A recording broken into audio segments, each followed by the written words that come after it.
Welcome. In this first part of our father-son dialogue, we explore some of the deepest questions we all carry. Questions about emotional needs, safety, love, and why we reach for the things we do when we feel restless inside. If you've ever wondered why certain habits follow you, why relationships can feel confusing, or why you react the way you do, this conversation will bring light, clarity, and relief. Join us as we look into the roots of our patterns, the longing for safety, and the ways our childhood shapes our adult lives. Let's begin. Would it be all right if I asked you a few more questions today? Our conversations mean a lot to me. They make things clearer, somehow lighter. But every time we talk, new questions keep appearing. I don't want to take too much of your time, though. Is it okay if we continue?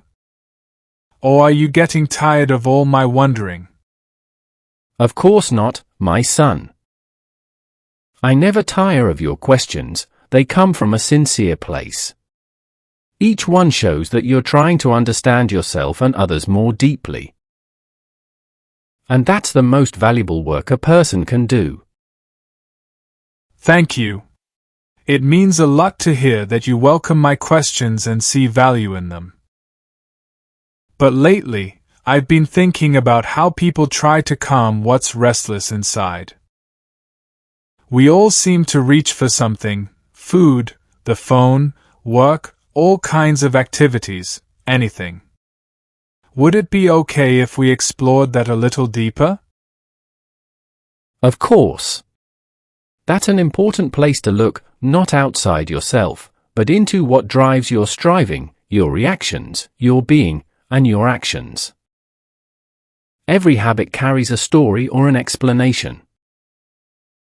I appreciate how you point me inward. It helps me make sense of why we do what we do. You say we often try to soothe what feels unsettled inside. But how do we even notice what that unrest truly is? By slowing down enough to feel it. Most people try to escape the ache before they even know what it's asking for. Unrest is rarely the enemy, it's usually a message. It says, something in me needs attention, not distraction. That makes sense. It feels reassuring to think of unrest as a message rather than something to fear. But it's so hard to stay when it hurts or is uncomfortable. Why is it easier to reach for something, to do, or to react, than to listen to what's beneath? Because silence feels dangerous when you're used to noise. When no one taught you how to be with pain or something uncomfortable safely, your body learns to run from it. But what you run from doesn't disappear, it just waits. The more you try to avoid something, the more you're controlled by what you're trying to avoid. The moment you turn toward it, it begins to soften. I understand. The way you describe it makes the fear or what's uncomfortable feel less overwhelming. So, you mean the phone, food, activities, reactions, alcohol or addictions, they're not really the real problem, or they are more of a consequence, or a way of avoiding? Not at the core. They're substitutes for connection, signals that something deeper is missing. The problem isn't what we reach for, but what we're trying to avoid feeling. I think I understand. It helps to see these habits with more compassion instead of judgment. But sometimes I wonder, why do some people seem to handle stress, discomfort or difficult feelings better than others? Because some learn safety, acceptance and compassion early on. When a child feels seen and soothed, the brain learns how to calm itself. Without that, the nervous system stays alert, always bracing. It's not weakness, it's a lack of compassion and emotional rest. I get that. Your explanation makes me understand people, and myself, in a gentler way. You also say the brain can't connect when it's stressed. Does that mean the value of love, or the value of a loving gesture, depends on feeling safe first? That's right. Without safety, love can't land, and it can't hold the value it otherwise could. You might hear the words, but your body won't believe them. Safety is the doorway through which all caring, love, learning, and understanding enter. That clarifies so much. Safety really does seem like the foundation. But how do we make someone feel safe? Especially when we're the ones who also feel anxious or unsure. Start with gentleness. Safety isn't something you demand, it's something you offer. It begins with tone, timing, thoughtfulness, and presence. When you slow down, stay present with the other person, and truly listen, not just hear, you listen for real, fully present. Not while you're also reading your text messages, thinking about what you did during the day, or doing something else, whatever it may be. Some people genuinely believe they can do two things at once, but it's impossible if you want to be present for someone. So when you're there with your whole presence focused on the other person, they begin to breathe easier. And so do you. Your words make gentle presence feel like something deeply meaningful. You once said that how we speak matters more than what we say. Could that really make such a difference? It can mean everything. The nervous system listens to tone before words. A soft, present, honestly caring, and empathic voice can reach where logic never will. It tells the other, you are safe with me. I can feel the truth of that even as you say it. If no one sees you or what you feel as a child, or meets you with empathy, does that shape how you learn to relate to yourself and to others later on? Definitely. When no one is truly interested in what you feel or helps you name your feelings, you start pretending they don't exist. You may learn to please instead of express, or to react instead of staying in real contact with what you actually feel. And that pattern can last a lifetime, until you finally see it for what it is. Thank you for sharing that. It helps me understand me more deeply. So even smiling, a tendency to always please others, a need to always be right, or an old habit of being selfish or argumentative, could those also be forms of armor? Something that's trying to protect you from getting contact with an inner wound, or from getting close to something inside yourself that feels scary or uncomfortable. Indeed.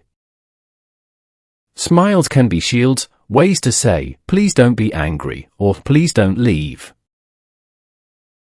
And arguing, superiority or selfishness, can be a way to protect yourself from being vulnerable or from showing what you actually need. These behaviors hide pain and vulnerability, but they also signal a longing to feel safe and loved. When we begin to notice that, compassion enters where judgment or fear once lived. That gives me a new way of seeing the people around me, and myself. And when that pattern follows us into adult relationships, can it really be changed?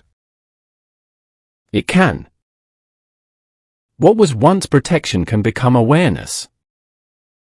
When you start to recognize what your coping once protected, you can have compassion and understanding for yourself, and thereby begin to choose differently.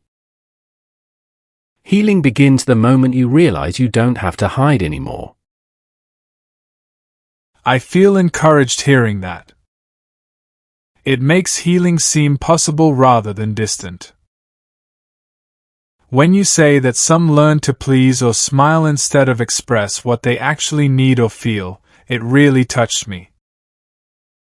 Do you think many of us do that, pretend to be fine just to feel safe? I do. It's one of the ways we protect ourselves, just as selfishness can be. Today we live in a world where even professionals can speak about healthy selfishness, even though there is no such thing. What they may actually mean is a healthy capacity to set boundaries, but that is something entirely different. We live in a time where selfishness has become the new normal, even though no one has ever received what they truly needed on a deeper level by being selfish. If we experience that love was conditional, we learn to trade truth for approval, or trying to demand attention just to feel seen. But the cost is high, because in doing so, we lose touch with who we really are on a deeper level. As humans, we survived because we cared for one another, not because we were selfish. It's important to be able to stand up for yourself. But what's even more important is recognizing where that impulse comes from within us. Is it coming from genuine care, or from selfishness? That resonates deeply. The way you describe it brings me to a place in myself that I really like. So when a person says, "I'm fine," but inside they are not in contact to what they actually need or feel, that's not lying, is it? No, it's surviving. It's a way of saying, I can't risk showing you how much I need. Or they don't allow themselves to feel or need anything at all, especially when they carry a deep sense of shame. When someone hides behind strength or a superficial hard shell, it's often because they've never experienced a safe way of being soft or empathetic. They may even see empathy as weakness or as losing, and this kind of behavior is usually also rooted in strong shame. Your words help me understand the value of being able to be vulnerable and in good contact with ourselves on a deeper emotional level. That makes me think of relationships. Why is it that when love finally arrives, the kind we've been longing for, it sometimes feels terrifying? Because receiving love awakens everything that once felt unsafe about needing it. If you grew up without emotional safety, closeness feels like danger. The heart says yes, but the body remembers no. It's not rejection, it's fear disguised as creating distance. That explanation opens something in me. It makes the fear for emotional closeness feel so understandable. So when someone pulls away after things start to feel real, it's not that they don't care. Often, it's the opposite. The deeper the care, the greater the fear of loss, and therefore fear of closeness. Love and caring stirs the same places where pain and fear once lived, and that can be overwhelming. Patience, not pressure, is what helps safety grow, and as we talked, safety is what is needed. The way you put it brings a lot of compassion into situations that usually feel confusing. It's strange, isn't it? We long for connection, but when it comes close, we panic. Why does love and caring bring up so much fear? Because love touches the places that were once abandoned. It shines light on the wounds we've tried to forget and hide. And when those wounds wake up, fear whispers, "This will hurt again."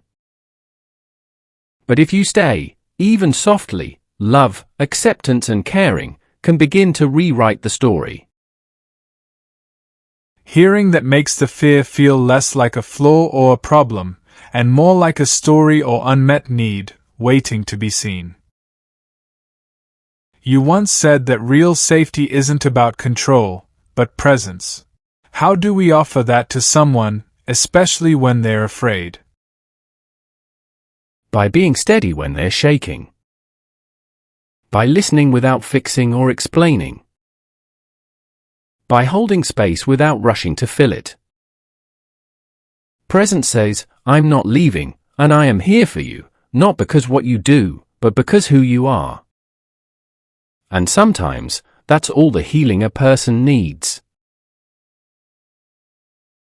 There's a depth in your words that makes presence feel both important and powerful. When you talked about people who smile to keep others safe, it reminded me of people who can't stop being the strong one. Is that the same pattern? Definitely. Strength can be another mask for fear. When no one was there to hold you, you learn to hold everything and everyone else. But even the strong one has own needs, and need a place to rest. True strength begins when you allow yourself to be seen without your armor. That gives such an understanding of what real strength truly is. Do you think these things we talk about, and our unmet needs, are part of the reason why so many people feel lonely, even in relationships? Yes, absolutely. Because loneliness isn't just the absence of others, it's the absence of being met. You can share a bed, a home, even a life, and still feel unseen.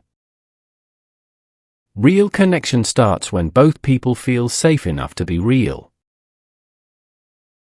Your words bring an understanding of the idea of loneliness in a relationship. And if both are scared, both hiding behind walls, what then? Then compassion becomes the bridge. When you realize that the other person's defenses come from pain and fear, not rejection, your heart, attitude, and being softens. You stop fighting for who's right and start caring for what's wounded or not seen. That's where healing in relationships begins. That perspective brings so much humanity into conflicts. It makes healing feel possible even in relationships with conflicts and challenges. So, to love deeply, we must also face what once hurt us deeply? Definitely. Love isn't an escape from pain, it's the space where pain can be held and understood.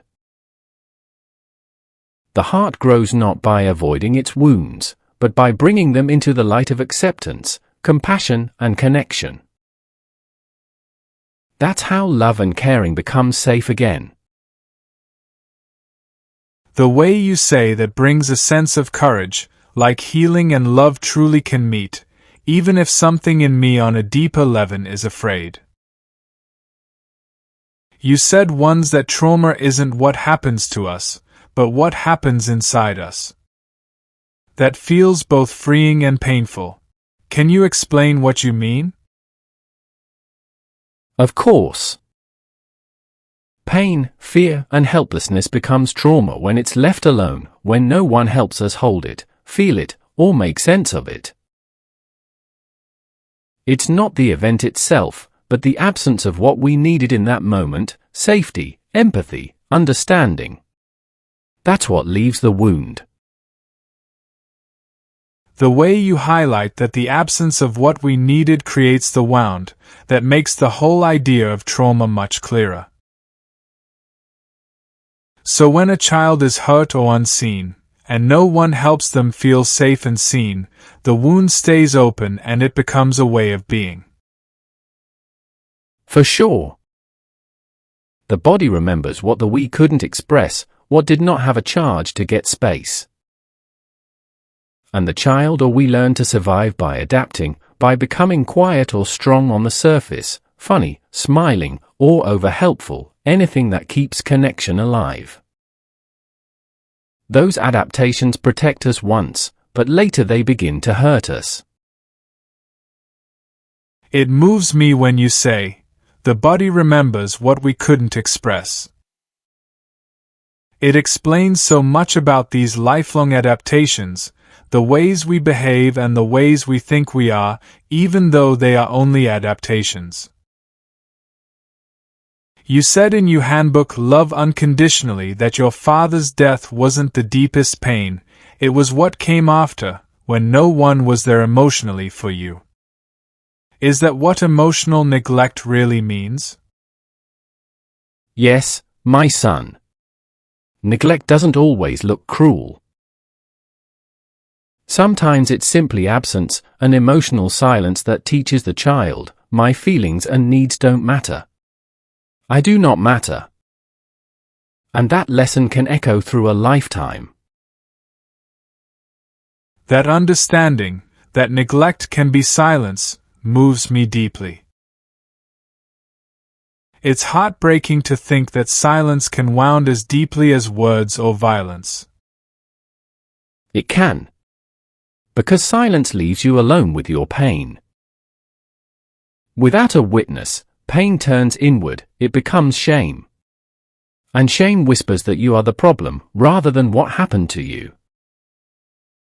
When you say that silence turns into shame, it really shows how deeply we need a witness to our pain, to what we feel or need, someone who truly sees us. Is that why some people carry guilt even when they didn't do anything wrong? Yes. When children can't feel safe, or can't make sense of the life around them, they assume it must be their fault. That false guilt becomes a way to feel some sort of safety, because believing I'm bad or not enough feels safer than the no one was there for me. What you describe, a child diminishing themselves to protect their parents, or to avoid facing reality and the heaviest truths, moves me deeply. I feel sadness, because there must be so many children who went through that, who pushed themselves down and made themselves smaller, even to the point of losing touch with who they really are. And the shame they absorbed can limit them and their lives so profoundly, all because they were just trying to survive not receiving what they needed. So when we see young people and adults who struggle to express themselves or to stand up for themselves, or those who puff themselves up like peacocks to look bigger than they really are, or argue, blame, act superior, and insist on being heard, let's remember, deep down, there's often a little boy or girl inside them who didn't get what they needed. In the end, we all need the same thing, to feel safe, and to be accepted unconditionally for who we are. That doesn't mean we have to agree with them or tolerate disrespectful behavior. But I think we should try to recognize and accept, and maybe even offer compassion to, the person underneath, the authentic self beneath the protective shell they had to create to survive. And remember, they may be very insecure and fragile beneath that shell. So don't try to reach for their authentic vulnerability unless you can do it from the heart, with genuine, unconditional acceptance and care. But if you can, you may be able to give them something they've never experienced before, something that could profoundly change their life.